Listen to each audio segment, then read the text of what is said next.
Hello, everybody. One video today. One video to rule them all. All right, I like it. One video. Okay, so we're gonna give away a bunch of cool stuff. First, we're gonna give away Thursday. This Thursday, 2 days from now, we're gonna do a giveaway video. Finally, I don't know when it's gonna go. We'll probably do it live. We got a backlog. Yeah, we got a pile of stuff over here. So for this video, I opened up. If you didn't see, I opened up this a big rig box. I'm gonna give away the foil and the main cover. Oh, Harley bag. Yes, still in the bags. Ooh. I don't know why they bag these. Probably they just did them all, and they even have boards in them. Dang. So this is going to be giveaway. How do you win the giveaway? How do you win the giveaway, Kyle? Well, you have to like the video. Okay. You have to be subscribed to the channel. I think I can do that. And you need to comment your like number. Oh, that's too much work. That's a lot of steps. I got to actually type. Oh, correct. Man. Like, that's stupid. And then I got to remember my number when I type it. You have to remember the number. Come on, man. Or make one up. Yeah. Some people do. Some people do. We have like 7 like number 15. There are like 3 people like, I think I'm like 15. Okay. Yeah. So that's how you can win this. Or you could win what Kyle's about to sign right now. So, in case you don't know, Seeds of Evil, it ends this week. You're like, finally, stop talking about it. God, you guys are killing me with this thing. $6,400, and Kyle is live signing right now 3 covers. Ooh, with the brand new Sharpie too. Even. It is brand new. It's very nice today. Of course, we recommend you get. Okay, so don't pledge right now. Don't pledge right now.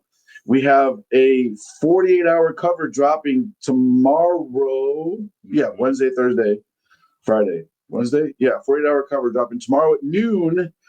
Tomorrow at noon, we have a new cover dropping. Who's it by again? It is Jonathan Mark Sparavecchia. Okay. Writer is artist for images. What I thought was my top 2 or top 3 best series last year, called Bear Pirate Viking Queen. Nice. He did the art for that book from Image. So these are the covers we did for Chicago. This is colored by Sonja, Ali Garza. This is also Ali Garza, colored by Tina. Keep forgetting her last name. Sorry, Tina. But 2 distinct coloring styles. You can win both of those. And we got one of these are all ash cans, by the way, preview editions. All preview. And you can get this one signed by Kyle. We've been showing you the whole time. Yeah. It's still in amazing condition. It is. Let's try fast. It's nice. So these are, I got the big fat Sharpies. Silver Sharpies suck, so I bought the big old fat one for signings. It's pretty nice. PH with a fat with a PH. PH. Tough fat. So, Kyle, how do you feel about the new Cracker Barrel logo? You know, we're in the creative space. You've made a lot of logos in your day. I have. I tend to feel like they should have gone through a few more iterations before they settled on it. How many iterations did this one go through? A lot. It was a lot. It was a lot. To get to this one, man, there was a lot. We kept back and forth, and it worked and it didn't work. Yeah. We thought we had it. Then you saw it on the comic, and you're like, that's Because with this, it's an anthology. Like, it has to work through all of the issues. It may be good for this one, but I'm like, not those. So yeah, I just feel like with Cracker Barrel, it's like, whatever you guys think, if it ain't broke, don't fix it. I honestly don't give a shit. I mean, if it ain't broke, don't fix it. I get that for sure. And I didn't think it was broke. I didn't think either, but I'm not a fan of Cracker Barrel. I really don't care. Yeah, I don't care either. I was just like, me and the wife will stop there if we're leaving if we're driving really far and she can't decide what she wants to eat, we go to Cracker Barrel. There you go. I think I've been to one maybe probably less than 10 times my whole life. Easily, yeah. I can count one hand the amount of times I've been. Yeah, and I hate sitting next to the wall because I'm always looking up like, when's the last time this stuff was cleaned? Don't ask. Okay, so Cracker Barrel, claim the Cracker Barrel Kickstarter. Seeds of Evil. Yeah, so a new cover dropping tomorrow. We have the Andrew Mangum. Get in a pledge for this one. Nicoletti, the interior artist. This dude who disappeared on us, Ricky. Still haven't heard from you, man. You were trying to give me some props here, man. Trying to give you more work too, and you're just incommunicado. And we love this guy's work. It's great. It is. Lucio, everyone says Perillo. It's Perillo. Perillo. He's Italian. He's an Italian, the guy. No. He says Perillo. He knocked it out of the park. He did. All these covers, including the box set. Ali Garza did a great job with this one. Got a big old fat space for some remarks right there if you want them. Yep. And then there's the campaign box. It comes with all the Perillo covers in it.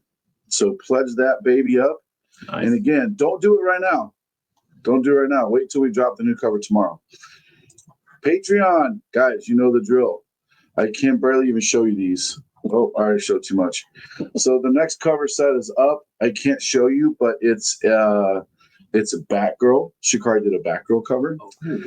If you're a fan of the booty, then you're going to want to get this one. But anyway, you get, depending on your tier, you get discounts on the website, up to 20% off. Unique covers only available to Patreon, 1 per member, 2 per member, per 2 member variants. Extremely limited stuff. Get in the Patreon, check it out. And lastly but not least, Lee, Villains with the Catwoman launched last week. We have a Poison Ivy cosplay coming up next weekend. And we got all the blind bags in here. If you want to get Batman, the DCKO, Monster and Wolf, all the blind bags are in there that everybody's talking about. Killing the industry.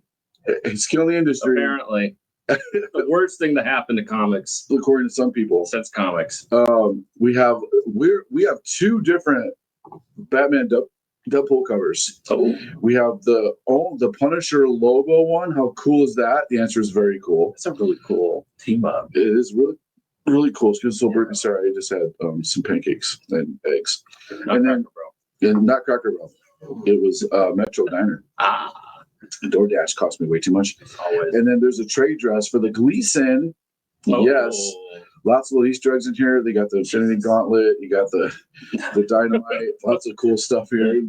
Threw up all over that. Marvel and DC boat. Oh, man. And we got the 1 and 200 up here with the exclusive for only $169. And if you join the Patreon, you get a 20% off code. You can save so much money. Oh, wow. So much money. You can save you can even use it on that. You save 14, I don't know, $140. No, 40. I don't know. It's math's hard. What's 20% of 170? 10% would be 17. So 17 times 2 is 34. There you go. So you save $34. There you math, go. Math the shit out of that one. That's live math. We're geniuses. Yeah. Not even no calculator required. Yeah. I own businesses. Yep. That's why I have accountants for this shit. Kidding.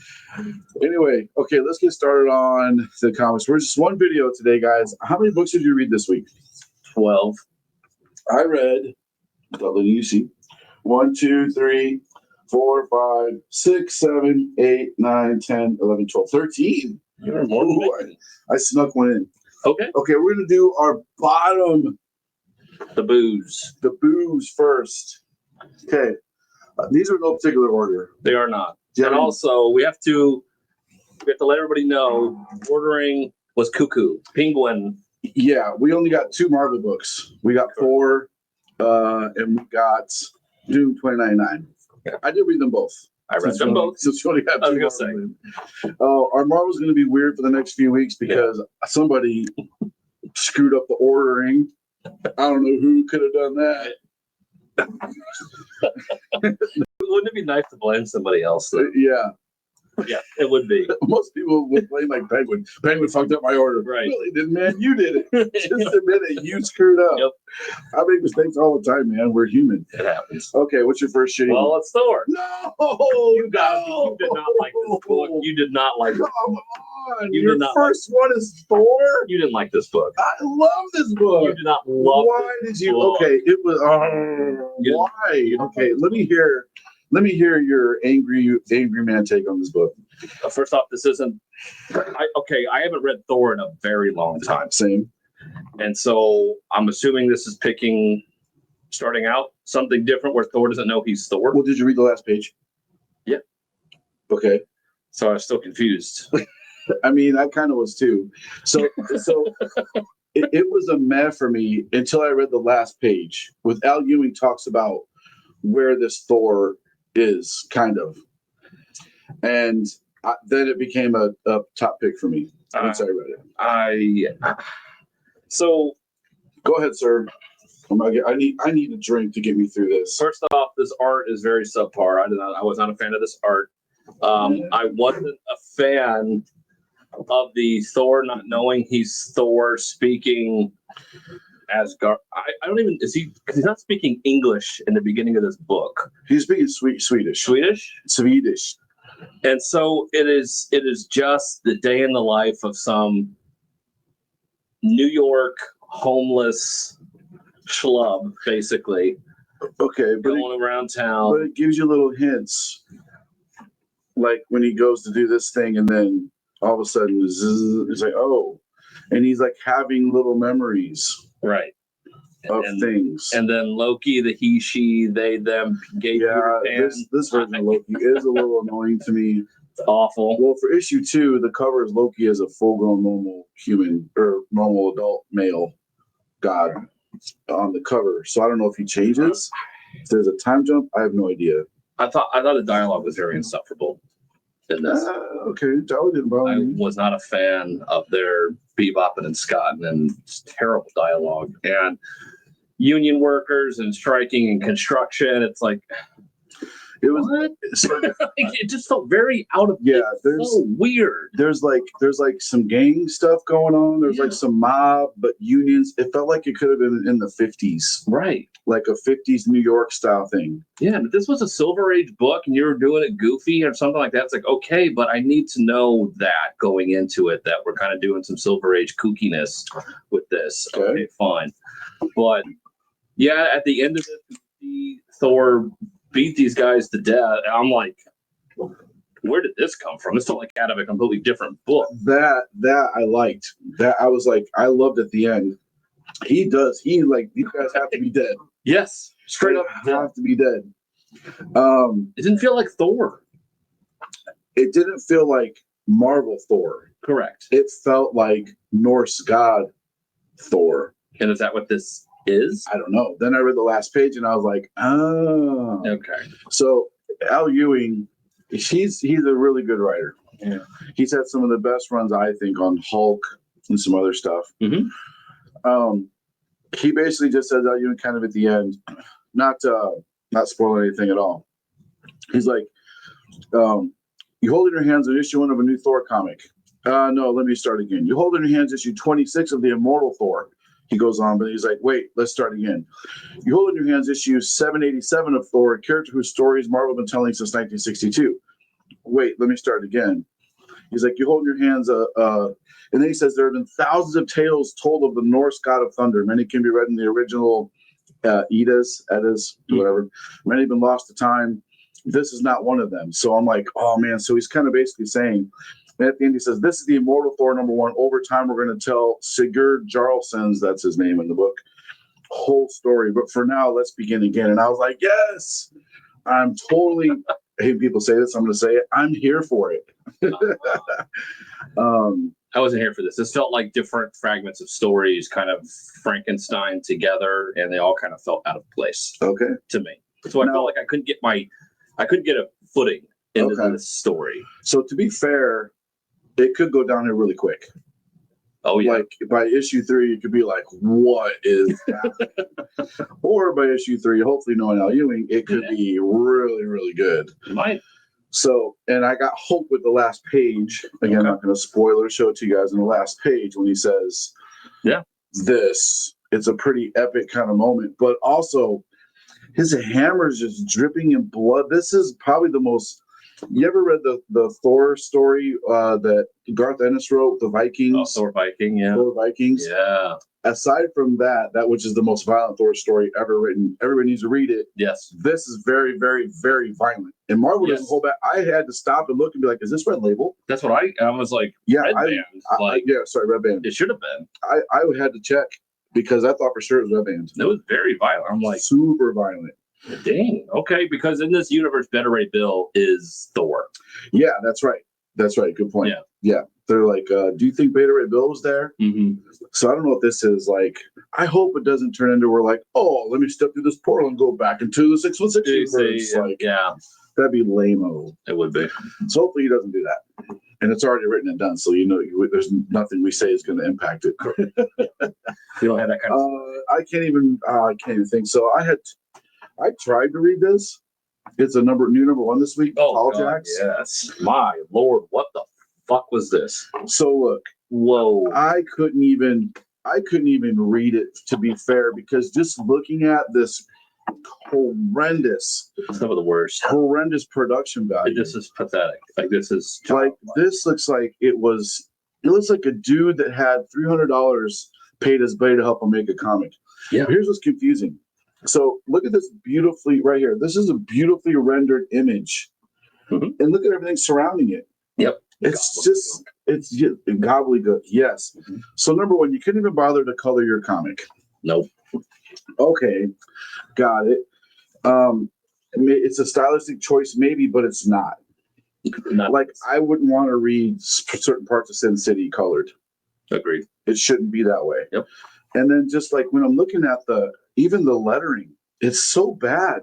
The lettering, look at all the extra space right here. All the extra space they left under there. Yeah. It's almost like somebody drew the word balloons first and then tried to jam the words in there. It's just so bad. And again, look at all the extra space in this word balloon. Like, no, it's ridiculous. And then the letters are just, in some of these, look how giant, look how massive some of these are here. It just feels like, the font you're using and the font's huge. Like this one, like the word blocks down there. And honestly, just the art and the lettering, to be fair, it ruined it for me. Yeah. I was like, I don't even want to read your story now. If you can't even bother to give me good production value. Yeah. Like, didn't care at all. And then I'm like, oh, who's this by? Oh, it's by Keen Spot. Just, IP farming, trying to find stuff. So just don't just skip it, guys. Don't even. Yeah. This was apparently from Night of the Cadillac Origins, based on an original comic book. Oh, Night of the Cadillacs. That was a long time ago, right? Long time ago. Yeah. So it's in that universe of that book. That was forever ago. And who gives a shit about that book? Exactly. I didn't give a shit about that book. No one did. So total skip it. 100%. Okay, what else you got? I have Immortal Legend Batman. The Elseworlds. I have read Sonja Reborn. Oh, I have that too. Okay, we'll get back to Batman. We'll try to talk about Christopher. Okay, so 20 pages of story. Oh my God. Yeah. This one really could have used another 4 pages of story. Yeah. I almost stopped reading after the first 4 pages because I was so confused. I didn't even know what was going on. A jerk cop pulls over this chick, is a total asshole to her. Yep. For no reason. Nope. And that's how he's establishing that she's some hoity-toity dignitary duchess.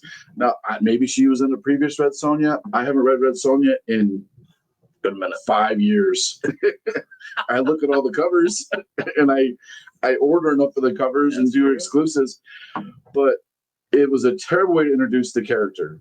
A terrible, effing terrible way to introduce the character. I almost stopped reading. Yep. The dialogue did not flow very well. I had to read, like, you have your narration from the character and then the words the cop's saying. I had to read all the narration first, then go back and read what the cop said afterwards because it was too confusing. It didn't flow. Yep. I forgot what the narration said after what the cop said. Then I'd read the narration. I had to go back and read what the narration said. Then I forget what the cop said. It was all over the place. Then we finally, Red Sonja Yeah. Mm-hmm. finally shows up on page. It was like 8. 1, 2, 3, 4. Commercial 5, 6, 7. Page 7. Close. Yeah, and it's like a amnesia thing. This girl, very Alice in Wonderland-esque. This person goes down this rabbit hole, and then she's Red Sonja, and she's excited because she got on a horse. The coolest part about this book was this commercial for Vampirella. I want to know who this artist is, and I want that cover. It's super cool. Yeah, I thought that was cool.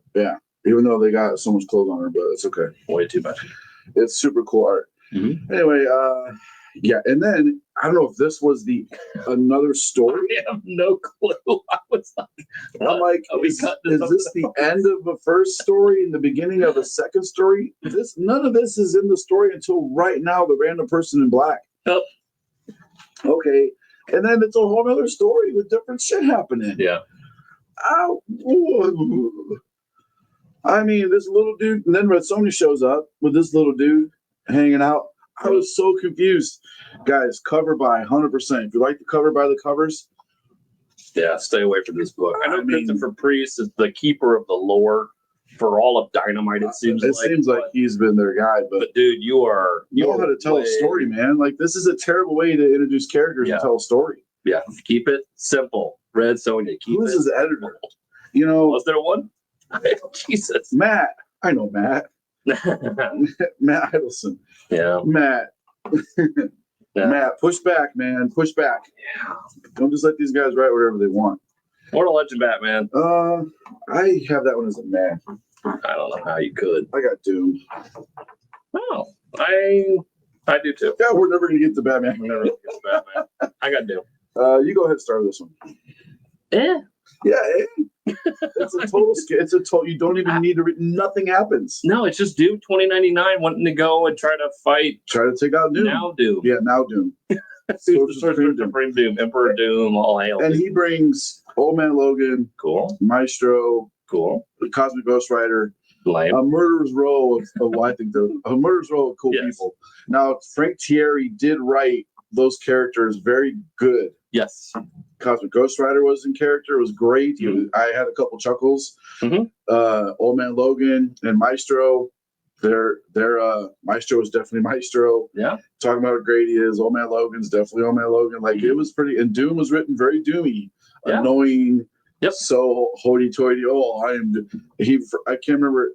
We should have a drinking game. Every time he refers to himself in the first person, he got a drink. We'd be wasted. Oh man, we would. You don't even bother, guys. Nothing happens. It's a cool story, but it has nothing to do with continuity. It's $5. Save your $5 for something else. Agreed. Yeah. If you really love Doom, I guess. Yeah, if you're a hardcore Doom guy. Or if you love Doom 2099, don't know why you would, but if you do, that's great, cool, that's fun. Go for it. But yeah, it just felt like a whatever. Has Doom 2099 had any consequence whatsoever in the Marvel universe or in his universe? No. In the last 10 years? No. I have no idea. No. It would have been cool if you brought Spider-Man 2099 with him. Yeah, at one point I think he does show up. Well, he just is in a picture. Yeah, in a picture. It's like it's one of the worst reveals. He shows up in a hologram. And he has all the 2099 characters behind him. Yeah, right. Yeah, all the 2099 characters. I'm like, this will be sweet. See if you can show that to them. Yeah, it's like of the year 2099. There's the Hulk, and remember Ravage? Yeah. Who lasted 5 minutes. The lame old Punisher 2099. It's like, that's cool. It's some old cast characters. I thought they were going to show up, and he shows up with like Phoenix, the Rachel version of Phoenix, who should have been able to crush Doom in 4.2 seconds. Yeah. But she doesn't. She gets wrapped up in some bands and sucked into a portal. It's like, get out of here. I do like that Doom said, like, I'm not even going to bother giving you a response to anything. Basically, yeah.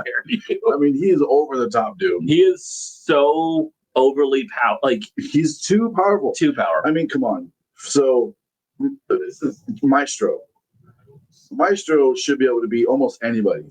He's so intelligent, evil, and powerful, right? Cosmic Ghost Rider. Cosmic is in his, like, he beat Silver Surfer.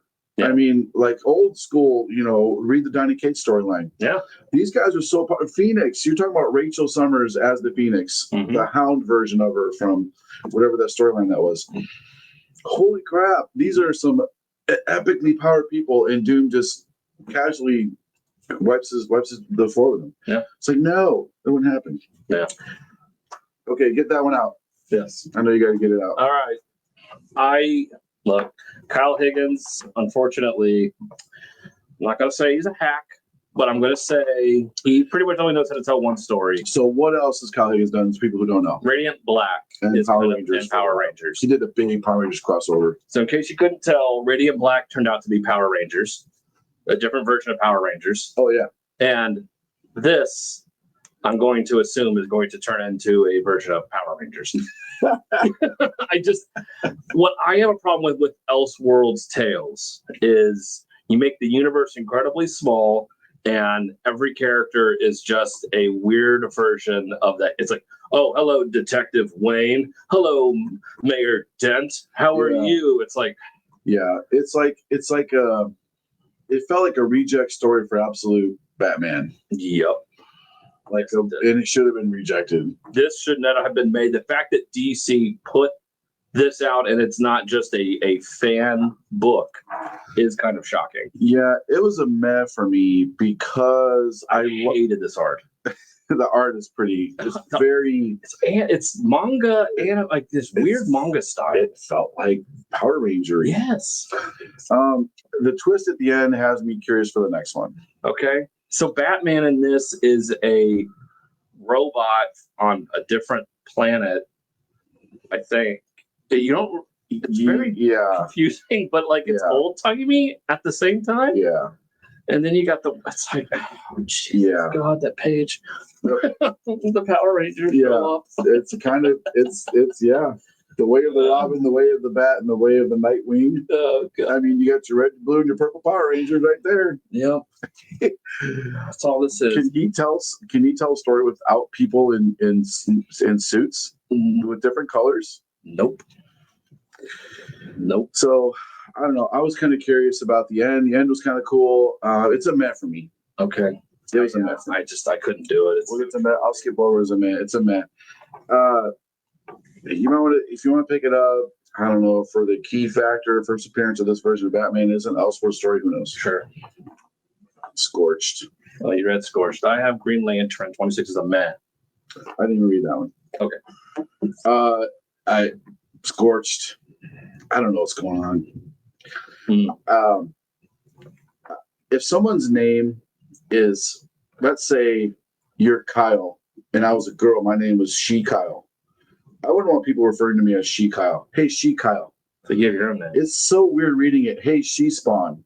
It doesn't even flow off the tongue well. Her name's Jessica. Let's call her Jessica. Yeah. It just sounds weird when people are calling her She Spawn. The Bjorn Bendis cover is probably the best part of this book. I don't even know who this is on the cover. I don't know who it's supposed to be. I have no idea who that is. They're like their dad beat Redeemers, and this other guy's dad beat him when they were kids, and he's showing back up, and they go to fight him, and here's what I don't get: if I'm fighting a demon and I have giant swords and I'm fighting him, and I cut off his hands. Okay. I'm attacking him. I cut off his hands, and his hands regenerate. I'm not going to stand there and wait for his hands to regrow.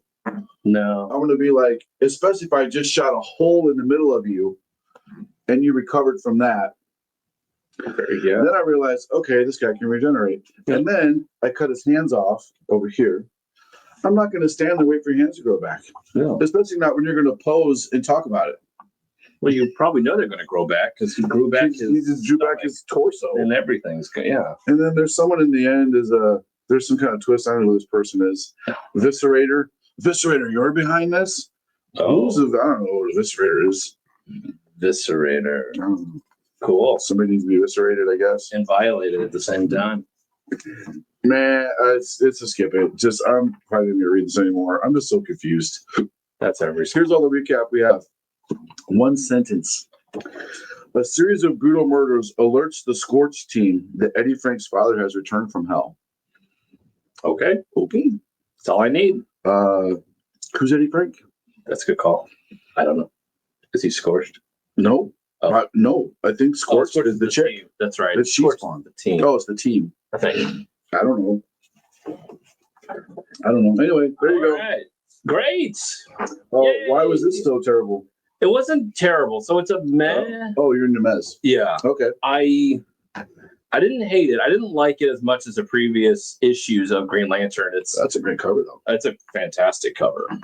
The art in this just didn't do it for me. Okay. It's that very manga-esque, and I'm tired. I kind of want to get to the point of what is this guy doing with all these different colored lanterns, and the spectrum of colors. It's like, just get there at this point. It's becoming very rote and drawn out, almost purposefully. Like, we really don't know what we're doing. We're just kind of dragging our heels until we can get to something. Very cartoony. Yeah. Very, very cartoony. It Doesn't match the cover. Not at all. That's for sure. It didn't fit the story. And if it's as serious as it's going to be, I kind of need to feel that, especially in the art. And I'm not getting that in this. And he turns that into that. Yeah, we have I won't spoil it. Kyle doing Kyle things. So it's like, okay. So Kyle and Hal and all the lanterns showing up are trying to get,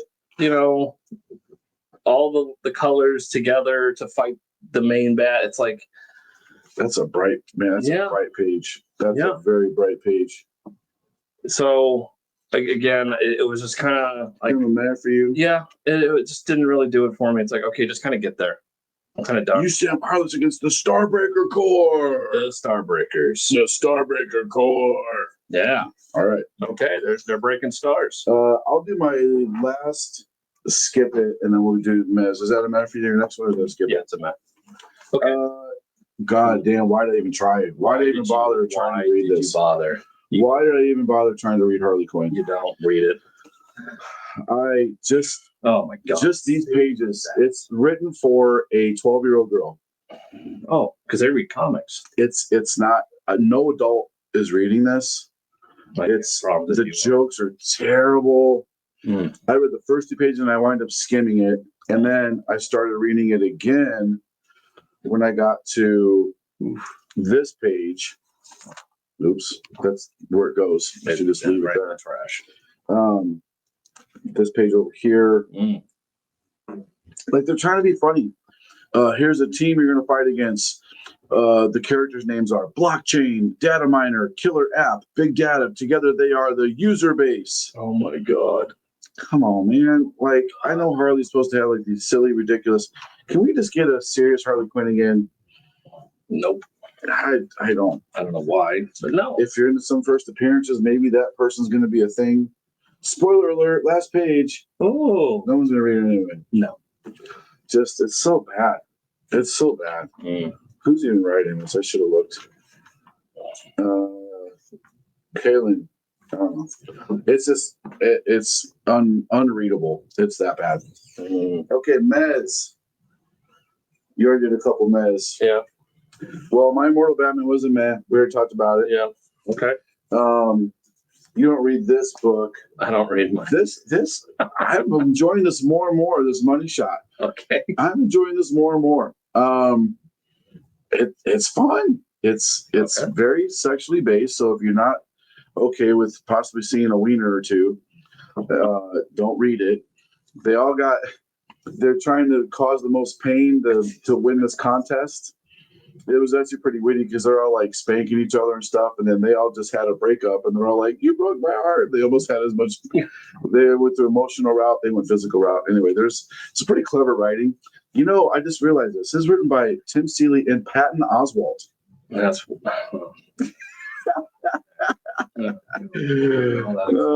Just had no idea. But what I like is they keep politics out of this. That's shocking. 100%. And Tim Seeley. Politics are completely out of this. It's just a fun book with space wieners and space boobies, and it's fun. And be careful the bag variant. Two of them have one's nothing but wiener on it. It's gigantic. This dude, I'm jealous of this guy. I mean, talk about 3 legs. And the other one is pretty bad too. Anyway, what do you got for a man? You got that one? That's your only man? Kahina. So let me get to this. I want to talk about that with you because that's going to lead me right into my top ones. Sure. I've been reading Green Arrow for some reason. I don't know why I picked it up. Yeah. She's not in this issue at all. This issue would have been a top pick, except for the fact. So he's fighting this Red Sand, Crimson Sand guy. Okay. Right. And he's actually a really good villain so far. There's been 3 or 4 issues now, and he can't get a grip on this dude. Now, Oliver North is kind of a little not as bad as Deadpool, but he's kind of, tongue in cheek. He makes jokes and quips, not more of a Spider-Man type of a attitude, I guess. Here's what I didn't like about this whole thing. His like the arts. the art's great. It fits the mood, everything. His partner Speedy has been in the hospital because he overdosed, and they're like, he's not on drugs, he's clean, and they're like, I don't overdose when I see one last issue. Yeah. So, but at the end of last issue, he's just gone out of his bed. Well, I think it's his daughter finds him on the roof, wanting to like jump off the roof, and he goes into this. It's really kind of a pity party talk about how Ollie was never there for me, and then when he was there, it was played by his rules, and it was almost like it's like, shut up, bro. Like, you're an adult. Like, there's nothing worse than when an adult. I'm 52. If someone's in their 30s and they're like, I'm sorry I'm this way, but my dad was really mean to me. Shut up. Like, everyone's dad was mean to them, especially if you're from a certain generation, right? Yeah. That doesn't excuse your behavior. Grow up, take accountability for your actions, blah, blah. And he's just in here pining and crying about it. Aside from that, there's a sequence here of him jumping from a roof. It's probably one of the funnest, well-done sequences I've seen. I like that. I mean, it's so good. He starts over here, he jumps, he shoots his arrow, pulls the arrow, jumps, pulls the arrow out, shoots the arrow, nails it, hits the thing, does the roll. I love how it looks like he's giant on the building, like it's nothing to him. That's cool. It's great layout, man. Fantastic. We'll talk more about layouts here in a little while. But and at the end, he's like, hey, you got a choice. Like, either save the druggie or chase me. Of course, the hero chooses to save the druggie. But if it wasn't for that part of Speedy in there kind of bitching about his life, it would have been a top pick, but it slipped to a meh for me. Okay. But still pretty solid. I'm definitely going to read the next one. Green Arrow's been a pretty good read last 3 or 4 issues. It's been one of those at DC that's kind of consistently like right there with like pretty good books. Yeah. So, okay, so you got a meh for that. Yeah. It made it into my top. Okay. So go ahead. I mean, it's fine. It's a fine. I really, really, the best part about this book, I think, to me, is the art. Oh, I love it's so art. good. And speaking of panel and page layouts, the panel and page layouts in this also are just so dynamic and fun. And really, as far as image books and as far as comic book looking, this is one of the most comic book looking comic books. Look at that. There. Yeah, this fight scene between these two, holy hell. It's brutal. They beat the living crap out of each other for almost the majority of this book. Whole issue. Yeah, and it's a fun fight. Now, I think somebody's rib shot that she's taking, she would have been dead. But aside from that, I had a lot of fun reading this. It's just, I don't really care about these characters. So, like, it's for me to invest and to really feel that emotional weight to get it past to that point of, like, I recommend it. I kind of need to know who these people are. And I don't. They've traded character development for action. Yeah, which is, if that's what you want to be, great, because you nailed it.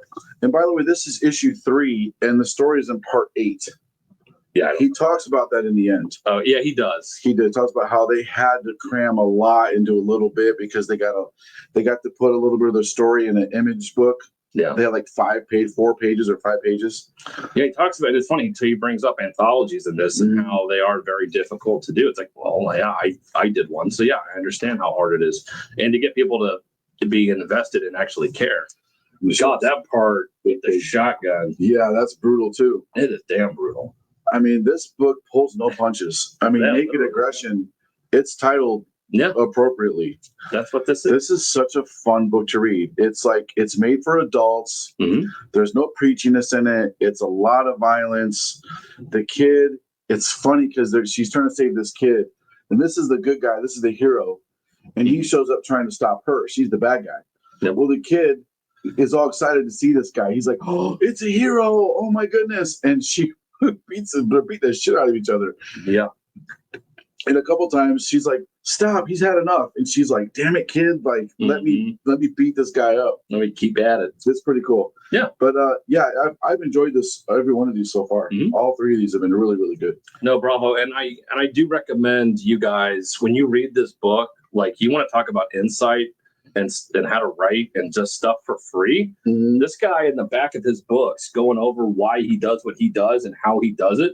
Yeah. This is just free stuff and free information he's giving anybody that wants to read this stuff. I think this is some very valuable stuff in here. Yeah, for sure. If you're wanting to make comic books and why people do what they do, especially for us that review books, it kind of gives more of an insight as to why you chose to do certain things in your book. He talks about how he got so much inspiration from V for Vendetta because they had to cram so much story in a little bit. Yeah. You know, some people may not like the bag variants. I'll show you a little, not too much because it's fully, but I like the art style on the bagged variants. It's very unique. It is. It's very unique. It's not just your typical stuff. Yeah, pin up. Yeah. Very unique. Okay. We already talked about this one, so I'll put it up here. We probably got a lot of the same ones on the top. This is our probably biggest disagreement is this one. Apparently. I really liked Thor. I really liked Thor. It was, so it's not, it's Thor. He lost his memory. His name is Siegfried.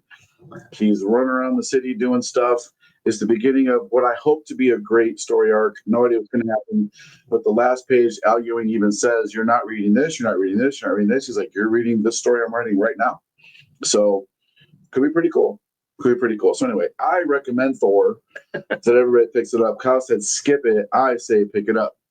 I'm right and he's wrong. So listen to me and go by the Thor. So you probably didn't read Robin and Batman, Jason. I did not. Okay. I did not. I didn't read 1 and 2. I knew you were going to talk about it. So the first 2 issues, arguably this will go down as top 3 of the year best series now. So issue 3 already into issue 3, you know it's that good. I love it. I think it is only 3 issues. Oh really? I think this is a 3-issue arc here he did for this. So yeah, I believe this is the end, and I think it handled the Jason Todd story. So this is all told from Jason Todd's kind of perspective in this, in that Jason Todd was a very troubled kid. And it's Batman and Alfred having to come to terms with, look, you raised Dick to become who he was. He's a hero. He's Nightwing now. He's grown. And it's now Bruce with Jason, and Jason is not Dick. And he wants brutal revenge on people. Like he wants to kill almost. And it's Bruce and Alfred kind of having to be like, having these tough questions. Like, I like the art style. I love this color. Watercolors looks like. Yeah. And their conversations they have of, do I need to give up on him? Do I just need to let him go? Like, it's serious, like, heart. It's giving me goosebumps just talking about it. These two just being like, well, you may just need to cut him loose. Like, give up on him. Like, he's lost. I mean, and how they draw him in this, where Jason at some points, like, he just has black eyes at some point where it's just like, you're just devoid of anything. Wow. And I don't even know what to do with you. And it's this new evil villain kind of taking Jason under his wing, saying like, you need to kill these criminals because they're going to get back out. They're going to keep doing what they're doing. You're not solving the problem here in Gotham. It's an intense moment right there. I can finally be who I am. Yeah. I can finally be free to be who I am. And there's the moment. Yep. Damn, I want to read this so bad. It is so damn good. I love it. And again, Jeff Lemire, when you let him write a compelling story with these characters, he's great. Get him off of Absolute Flesh. It's interesting because it's square bound. Yeah. That cover's amazing. But I'm gonna have to get this trade for sure. Yes. I highly recommend it. This will be one of my picks of the year by far. Stuck the landing with this one. If this is the last issue, I think it is. I think it was a 3-issue series, just a minute. Oh, that's a great last page. I'm spoiling it. I know. Stop reading at me. Yeah. It was okay. Good. Yeah, I need to read those for sure. Yes. Okay, what do you got next? I don't even know if these are in much of an order. I know they're kind of my one is might make you mad, but go ahead. Okay. You pick. I will do Superman. Oh, I didn't read Superman. Oh, really? Yeah. Okay. How many you got left after that? 2. Okay. All right. So which one did you read that I didn't read? Well, Okay, what's gonna no. Okay, so no. I'll say Okay. that. So news from the Fallout. I know that's going to be in your All right. tops too. Yeah, we'll talk about this one Fallout. So this almost made it to a meh for me. It almost slipped into the meh Okay. category because the silhouettes were getting a little hard for me to decipher. Agreed. That part's in this, yes. Yeah. So it's all told silhouette. The art it works so good in the first couple pages. Yep. So good. They're silhouettes. Mm-hmm. This is the only time you get a face is when you see her little zombie form. Yep. And I was kind of losing track of who the characters are. Yep. There's the pipe guy. Yep. There's the haircut girl. Mm-hmm. There's the nose guy. Like that's how you kind of know them from. Of course, they all have names, but I like that the general is now like. I'm not going to spoil it, but the general has a much different role. And I like the shotgun scene when he was like, "Hey, like, I'm going to shoot him," and then there's a fight, with amongst themselves while the bad guy zombies are coming. But yeah, this has been a pleasure to read this series so far. It's been awesome. Yeah, it's an interesting take on the whole zombie apocalypse, George Romero type The Crazies story. Just that, who are the actual villains in a zombie story? Is it the human survivors or is it the zombies? It's that kind of take. And also on here, the one soldier that is alive is a black man, ironically, and it's these townies that are held up in this cafe. It's like, is there racism kind of built into this as well? It's like in the 50s. Yeah, the first few issues, they don't really trust them. And so all of that aspect, but then you take it all away and it's just, just their silhouettes and just their shadows, which, I didn't think about this putting it together, but when we dropped the bombs on Hiroshima and Nagasaki, like there were parts in the ground that were left of nothing but silhouettes of people that died. And I'm like, I wonder if that was inspiration for this. Okay. And it's just taking people down to this like level of fallout from a nuclear test. That's why these people are silhouettes. I don't know, maybe reading too much into this, but yeah, like you said, there were times where I'm like, what's going on here? Some of the action scenes, like there were parts where I'm like, they don't really spell it out. Yeah. So I'm just kind of like, is that what happened? I mean, this is one of these panels I really got kind of lost in here. Yeah, because one guy has wide glasses, the other guy has very thin glasses. There's nose guy. Yep. There's pipe guy. Yeah, with thin glasses. Then you got this is the girl, haircut girl. Her hair, she has like a weird, like a bob or something. Yeah.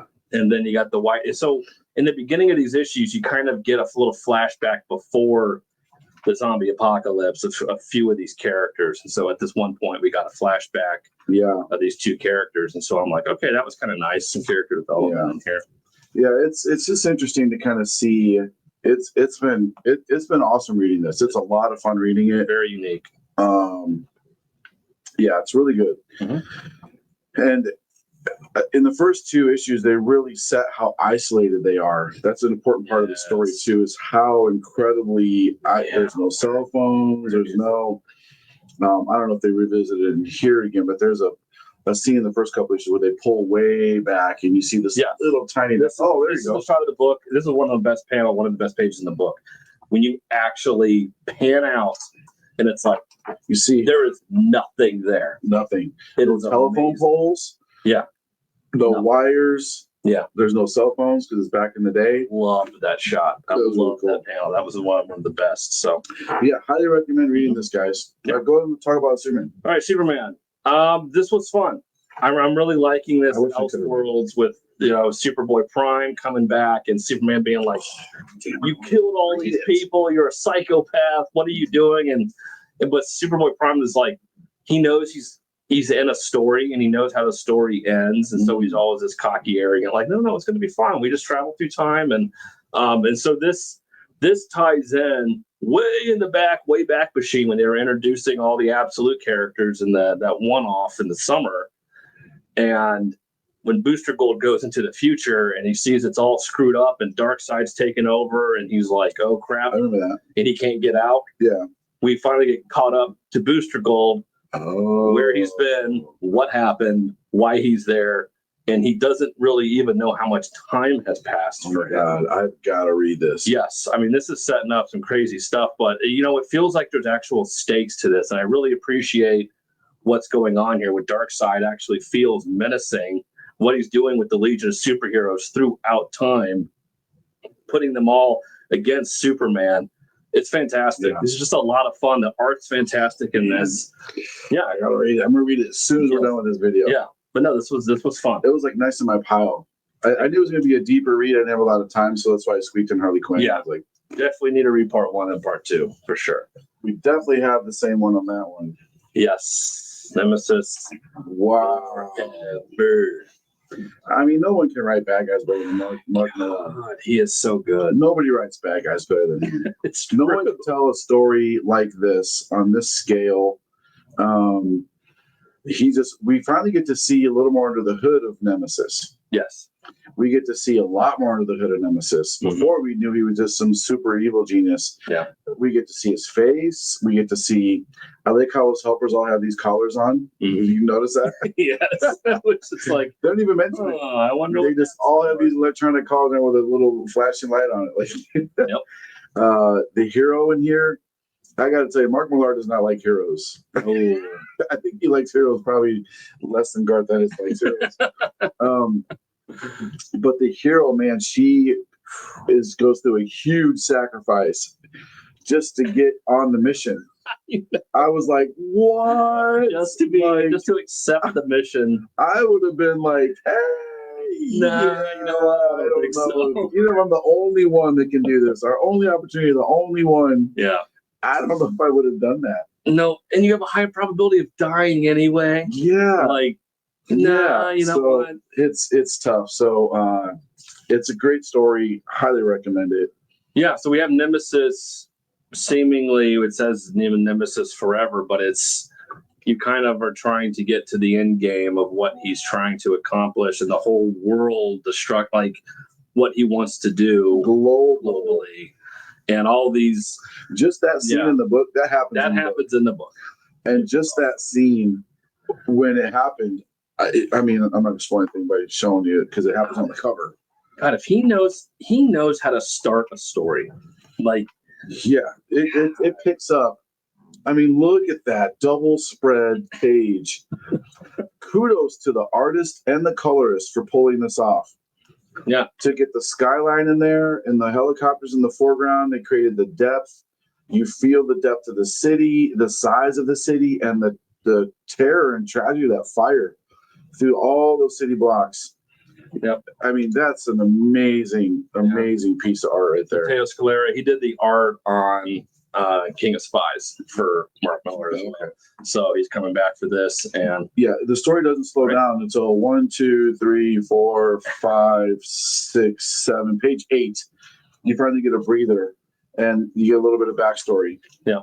A little bit of backstory. And what Nemesis wants to do and how he wants to do it. And God, he knows how to write an evil Batman. And that's why I love Nemesis so much. He does. It's there's so much that happens in here. I know. There's so much that happens in here. And then he's like, the last page, I mean, I'm not going to show you guys, but it's a great splash page at the end. And what he's waiting for, what he's going to do, you're like, how much more evil can you get? So diabolical. I swear this guy would cut a baby's head off. Yes. If he wanted to. Just for fun. But it's so Nemesis. Great book. No one else can write it but him. No, a great book. Yeah, that's definitely my pick. Okay, I cannot like this book enough. Absolute Wonder Woman.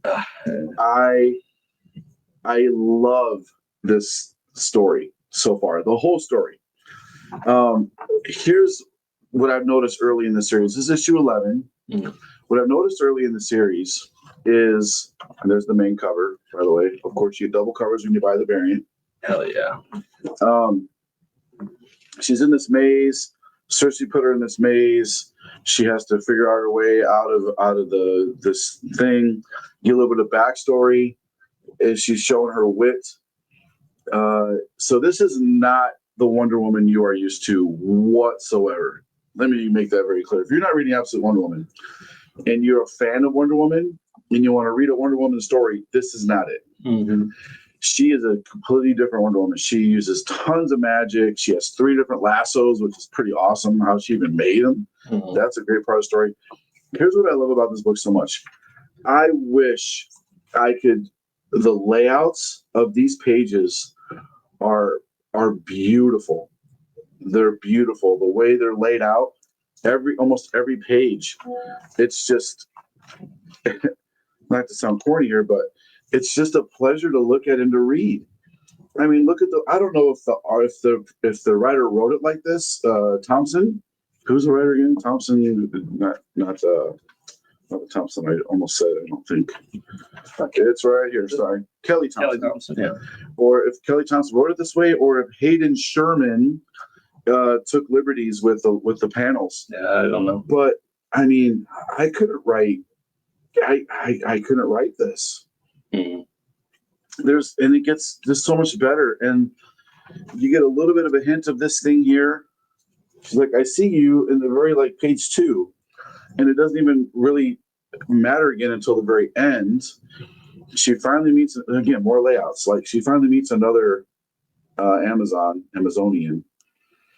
The way the war bubbles just kind of hug down here, and then to get the big moment of them embracing.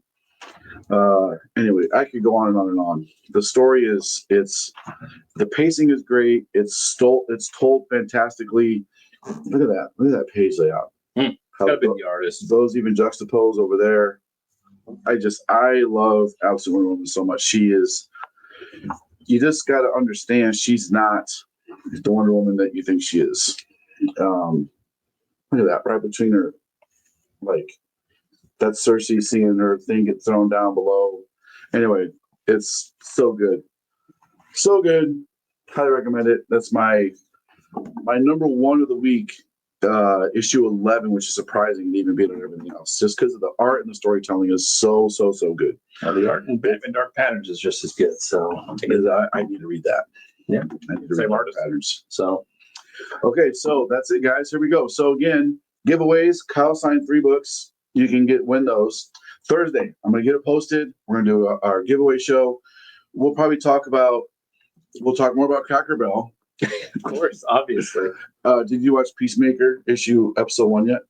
No, I don't watch Peacemaker, so I heard it's so good. Diabolical. It's raunchy. It's so good. It's a great story.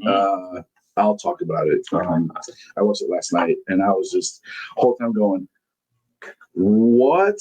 Like they can put this in a DC movie, but I can't have the boobs on a girl too big on a cover. But they can put this in there. Pretty crazy. Anyway, all right, guys, thanks for hanging out. Buy what you like, click what you want, support.